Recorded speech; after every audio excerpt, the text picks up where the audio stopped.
Bueno, en primer lugar, un cordial saludo para todos. Estamos ya entonces en la guía número 3. Para tener en cuenta en esta guía, la fecha límite de entrega del trabajo es el 17 de junio. Entonces tratemos de acoplarnos, de cumplir con estas fechas. Bien, como comentario adicional, solo tengo que decir que pues ya hemos adquirido experiencia en este proceso, ya más o menos entendemos cuál es la dinámica y en ese orden de ideas entonces vamos a empezar a exigir un poco más en el tema de la presentación de los trabajos, ¿sí? La idea es que traten de utilizar un software que les genere un documento PDF, el cual es el que le van a enviar al profesor.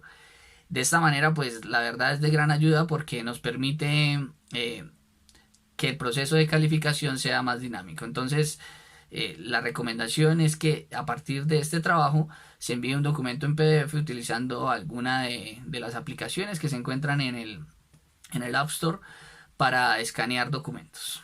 De mi parte no es nada más, espero que estén bien, un cordial saludo y espero este video igual que siempre pues les sirva para que se orienten en los temas que estamos tratando en esta nueva guía.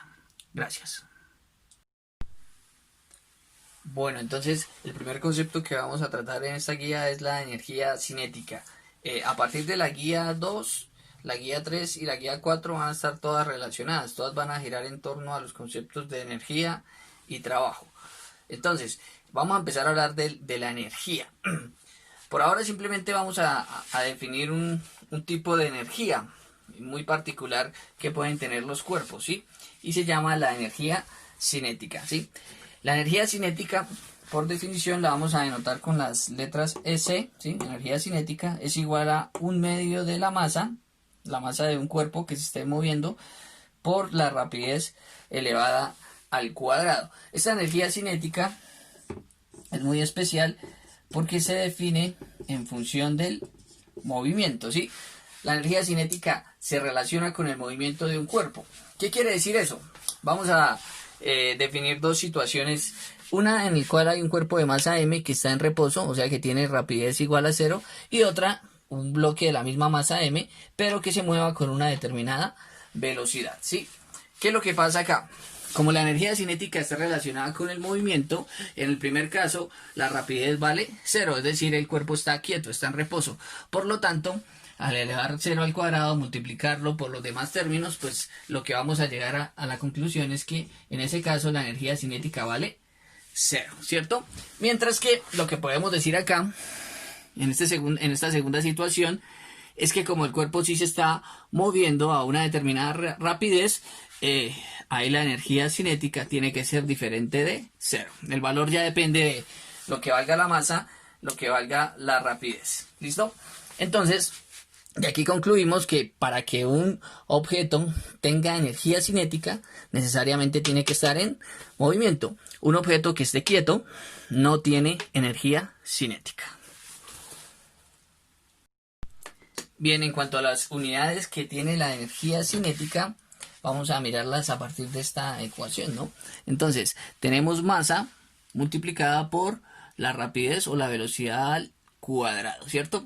Como es un valor numérico, pues no le asignamos ninguna unidades. En el sistema internacional de unidades, ¿sí?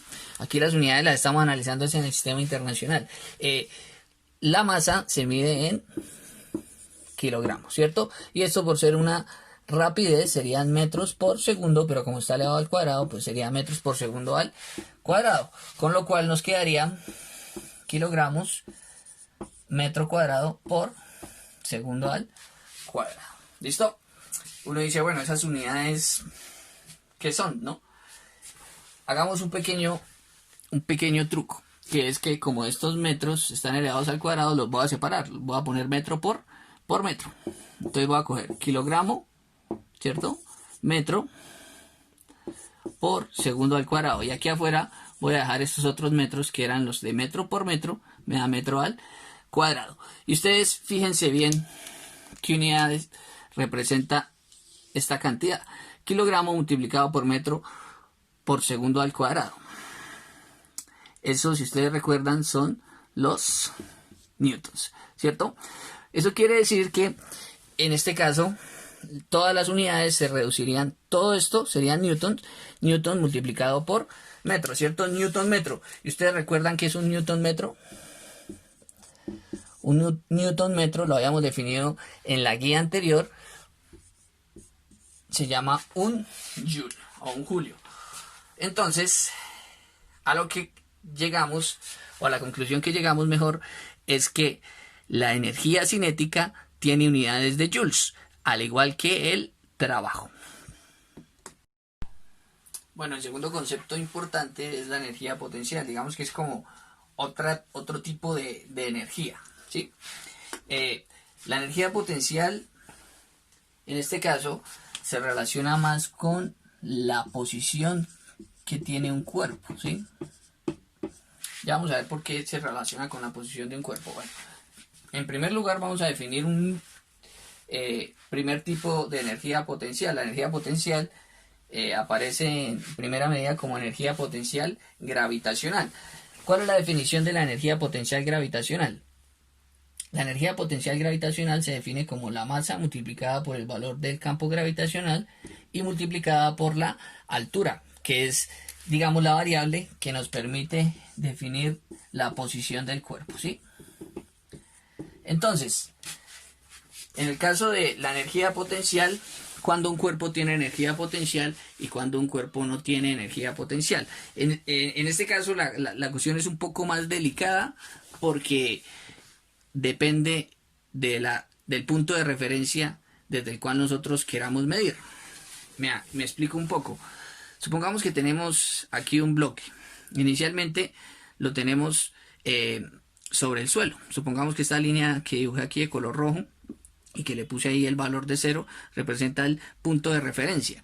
Cuando el bloque está en el suelo, pues no tiene altura, ¿sí? Está sobre el suelo y como ese es nuestro punto de referencia, ahí la altura valdría 0.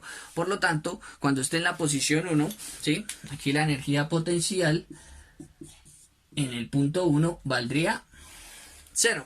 Pues ¿por qué? Pues porque la altura vale 0 y al multiplicar por todas estas variables, obviamente nos va a dar 0. ¿Qué pasa en el segundo caso? En el segundo caso, ya cuando el cuerpo lo levantamos, como el cuerpo se levanta de nuestro punto de referencia, que es el suelo, hipotéticamente, lo levantamos a una determinada altura, entonces en ese caso, la energía potencial en el punto 2 sería igual a la masa del cuerpo por la gravedad y por la altura, o sea que sí habría energía potencial, tomando como referencia el nivel del suelo. Entonces, si el cuerpo tiene una altura, en este caso, por así pensarlo, tendría energía potencial. Si la altura vale 0, el cuerpo no tendría energía potencial. Pero recordar que siempre la altura depende del punto de referencia que nosotros elijamos para medir la energía potencial. Ahí en la guía ustedes pueden observar un ejercicio resuelto en el cual se toman dos diferentes puntos de referencia para medir la energía potencial, más explícitamente el cambio en la energía potencial, y en ese ejercicio lo que se demuestra es que el resultado que se obtiene siempre es el mismo sin importar del punto de referencia que nosotros elijamos. La física no cambia, la física es la misma. Nosotros podemos elegir a partir de qué punto medir la energía potencial, pero hay que aprender a hacerlo porque hay ejercicios donde un determinado punto de referencia es más conveniente que otro al momento de resolver las ecuaciones. Veamos rápidamente el tema de las unidades de la energía potencial. Entonces, aquí tenemos tres variables que se están multiplicando. Una masa, ¿sí?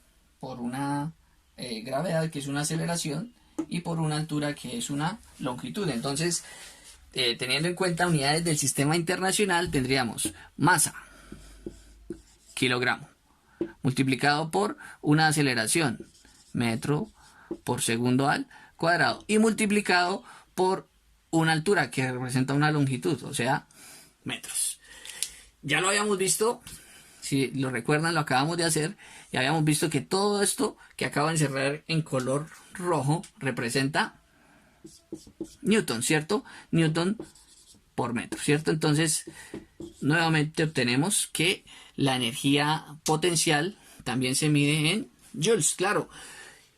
Eso nos lleva a concluir que cualquier tipo de energía, si la vamos a medir en el sistema internacional, tendría que estar en unidades de joules, no importa si es energía potencial o energía cinética. Entonces, tanto la energía potencial como la energía cinética se van a relacionar con el concepto de trabajo. Bien, entonces, segundo tipo de energía potencial. Energía potencial elástica. Entonces, ahí le ponemos un subíndice E. La definición, un medio de K por X al cuadrado. Bien, primero que nada definamos qué quiere decir cada variable. ¿Quién es K? La constante K es la constante de el resorte o la constante de elasticidad. Entonces contextualizo un poco aquí la energía potencial elástica. La energía potencial elástica es la energía que se puede almacenar en cuerpos como los resortes o en general en cuerpos que sean elásticos.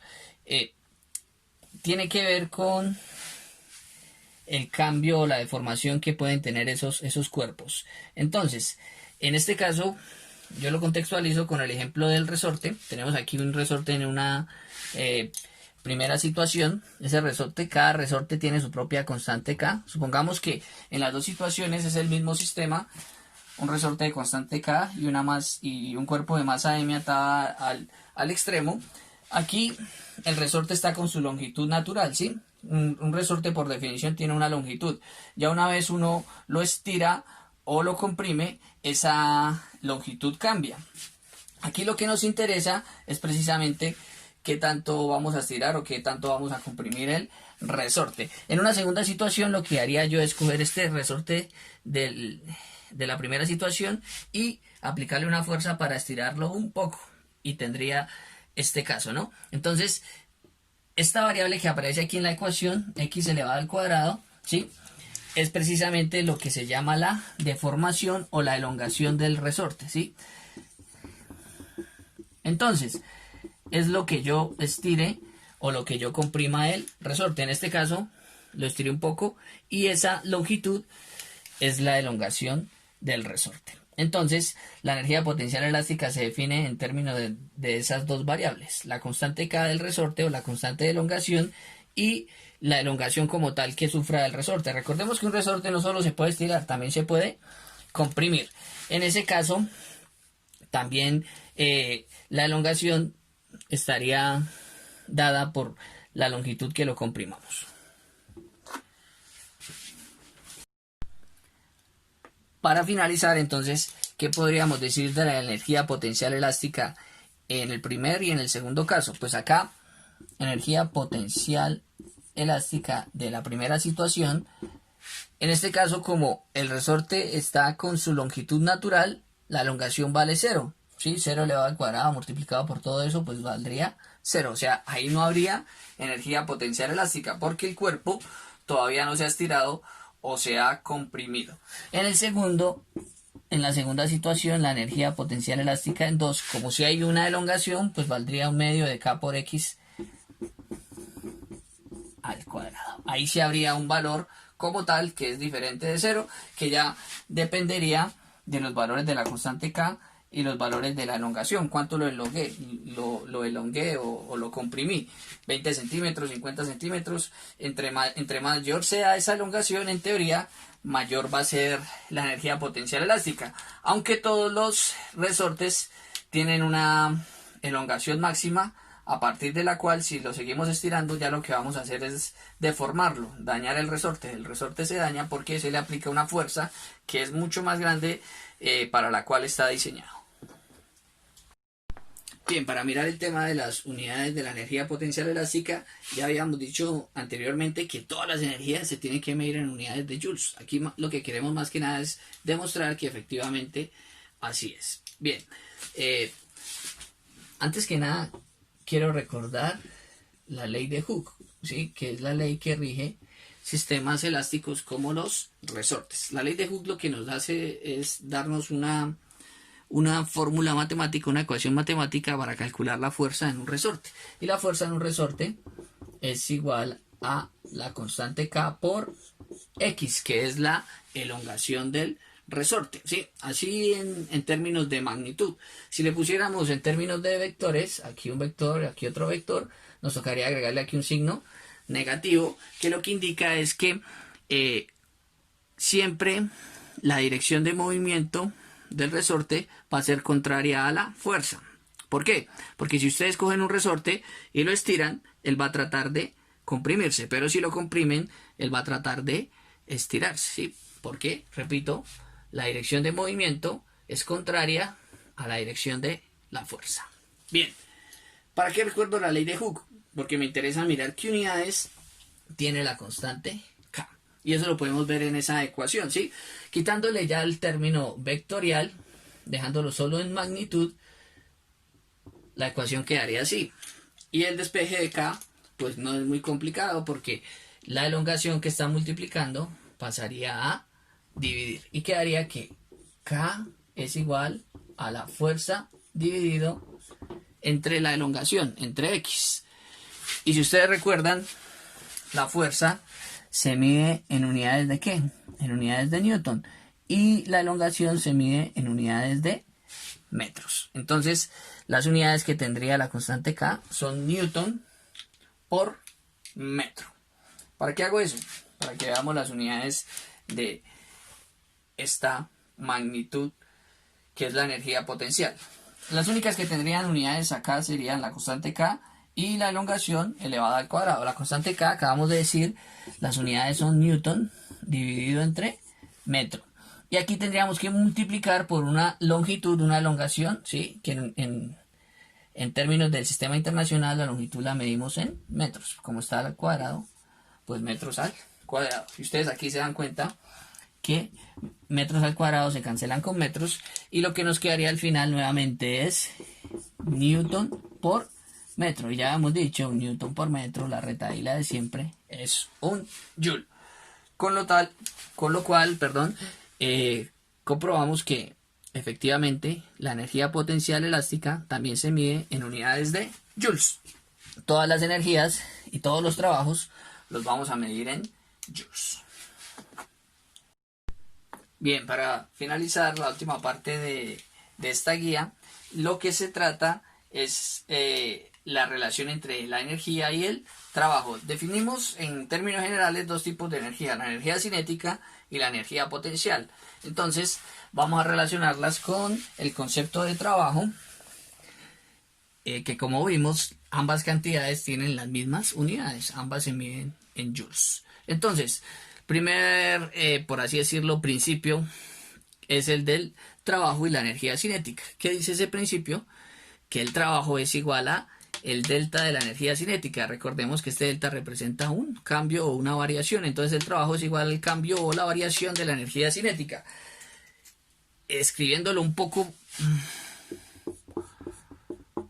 más desglosado, eso querría decir que aquí tendríamos la energía cinética final menos la energía cinética inicial, ¿cierto? Entonces el trabajo es igual al cambio en la energía cinética para ese caso. Y en el segundo caso, pues el trabajo se relaciona con la energía potencial, ¿no? Que ahí la energía potencial puede ser gravitacional o puede ser elástica dependiendo del problema, o inclusive puede tener las dos, la potencial y la gravitacional. Depende, nuevamente, lo repito, de la situación que estemos resolviendo. Entonces, en este caso, el trabajo es igual al cambio o a la variación en la energía potencial. La misma historia que en el caso anterior, podríamos reescribir esto como W, que es el trabajo, es igual a la energía potencial final menos la energía potencial inicial. Entonces, evaluando esos cambios de energía, podemos encontrar el valor del trabajo.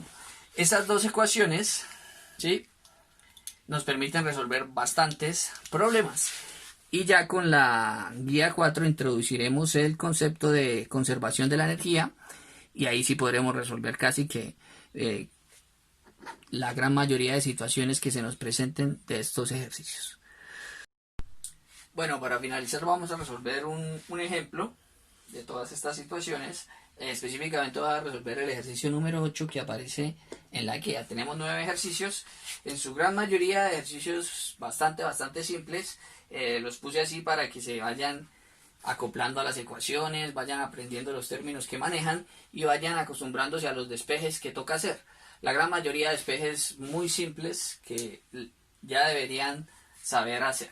Entonces el ejercicio número 8 dice lo siguiente: un excursionista de 55 kilogramos parte a una altura de 1600 metros y asciende a la cima de un pico de 3300 metros.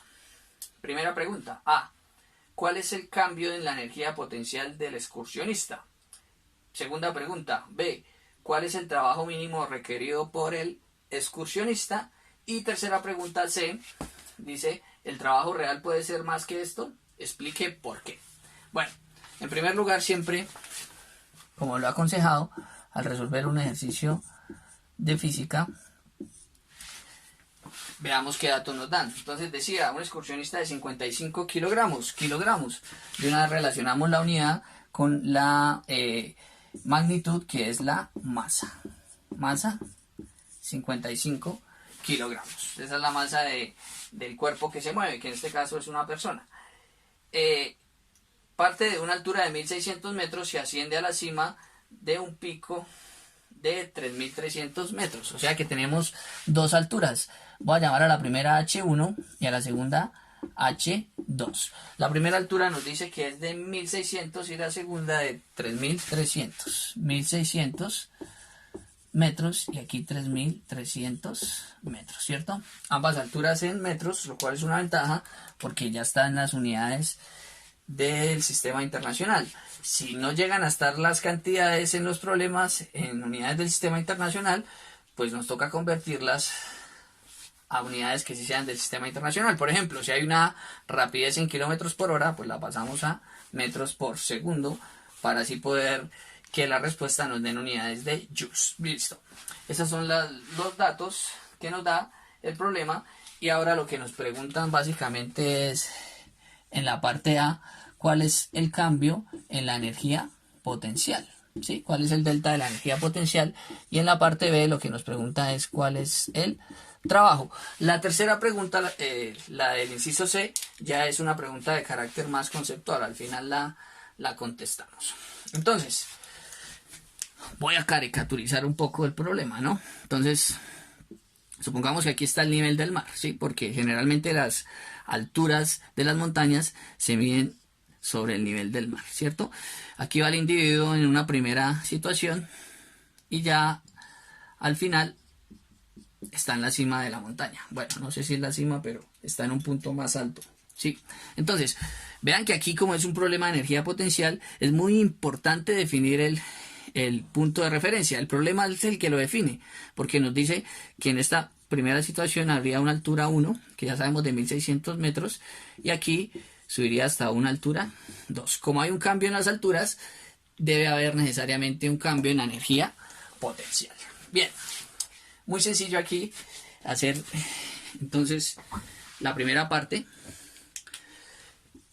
Lo que tenemos que utilizar es la definición. Recordemos que un cambio de una variable física siempre se define como la cantidad al final menos la cantidad al principio, al inicio. Entonces, aquí el cambio en la energía potencial sería la energía... Bueno, aquí hablaríamos de energía potencial gravitacional. No lo había dicho, pero pues es energía potencial gravitacional final, ¿sí? Pero para no saturar las ecuaciones, no voy a ponerle la G. Se sobreentiende que ya es energía potencial gravitacional. Sería energía potencial final menos energía potencial inicial, ¿cierto?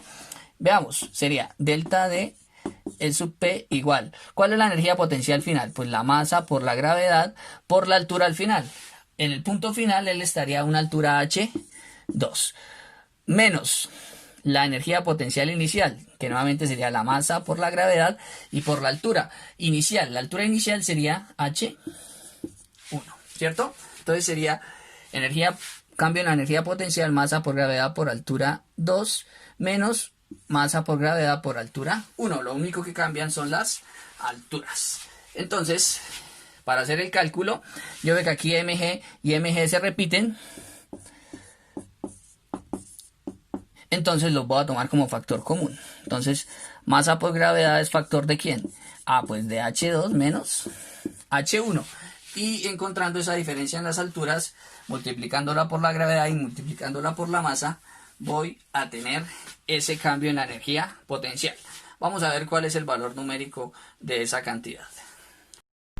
Bien, ahí reescribí entonces el valor obtenido en el último renglón Vamos entonces a reemplazar los valores y a mirar cuál es el resultado. Entonces, sería el cambio en la energía potencial gravitacional es igual a la masa. ¿Cuánto dijimos que era la masa? Por aquí la tenemos, 55 kilogramos. Multiplicado por la gravedad. Nosotros hemos siempre tomado el valor de 10 metros por segundo al cuadrado y multiplicado por H2 menos H1, ¿sí? Entonces, en este caso voy a borrar mi caricatura del problema.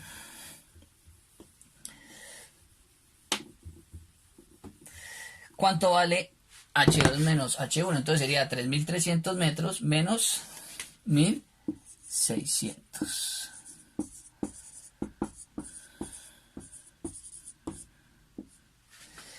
¿Y cuánto nos daría eso? Bueno, hagamos aquí un pasito adicional. Sería 55 por 10, pues eso nos daría 550, ¿cierto? Kilogramo metro por segundo al cuadrado, esos son Newton, multiplicado por 3.300 menos 1.600. Al hacer esa resta, creo que nos da 1.700 metros. Y lo único que quedaría es hacer la multiplicación, ¿no? Entonces, para eso, hacemos uso de nuestra calculadora. Entonces serían 550 por 1.700. Según mi calculadora, serían 935.000, ¿cierto? Entonces, un número, voy a ponerlo aquí abajo, quedaría 935.000 newton por metro. Newton metro, mejor dicho, serían joules. 935.000 joules. Pero aquí es donde le encontramos una utilidad a la notación científica, ¿cierto? Este número tan grande generalmente nunca se escribe así. Se escribiría de la siguiente manera. Se escribiría como 9.35.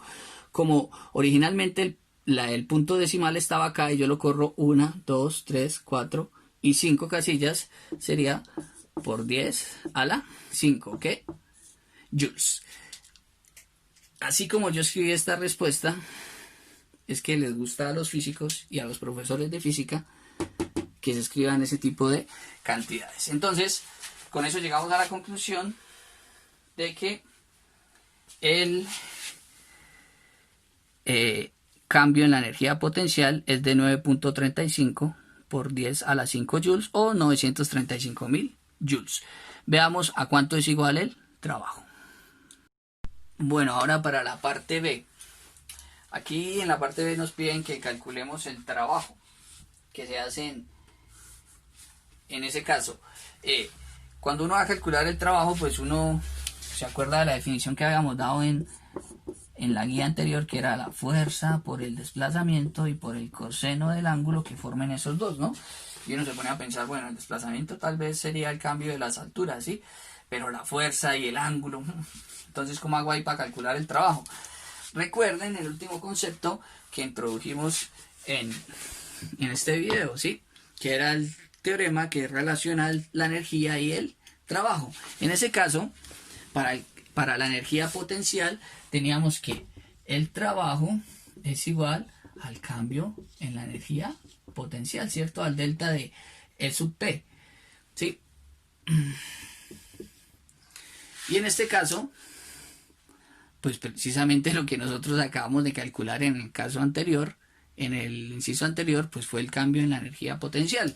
Entonces, como el trabajo es igual al cambio en la energía potencial, lo que llegamos a concluir acá es que el trabajo también es igual a ¿cuánto? A 9.35 por 10 a la 5 joules.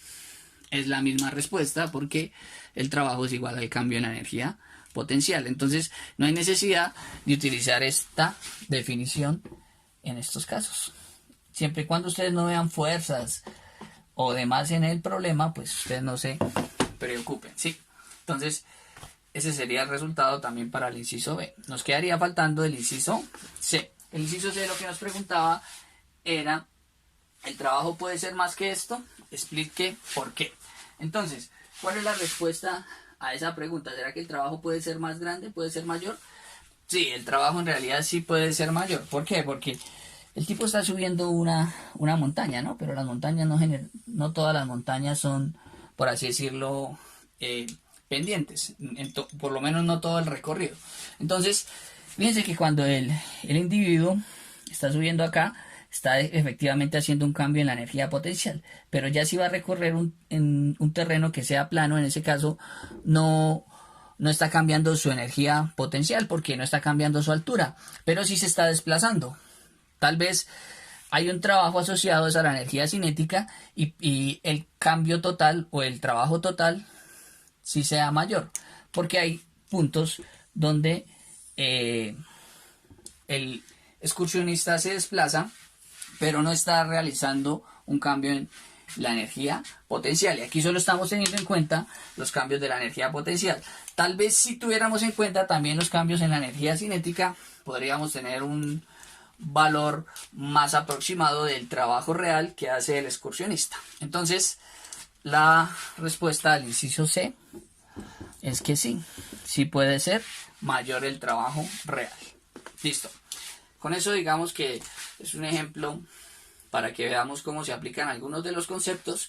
Como lo mencioné, la gran mayoría de ejercicios de la guía son bastante básicos. La siguiente guía, la de conservación de la energía, sí van a haber unos problemas un poco más interesantes. Espero les sirva el video y pues quedo atento a los comentarios que puedan hacer al respecto. Muchas gracias. Quieres emociones, súmate unas fracciones. Si quieres moverte al ritmo, emplea los logaritmos. Si quieres ser prudente, calcula la tangente. Y si quieres pasarla mal, dividí con decimal.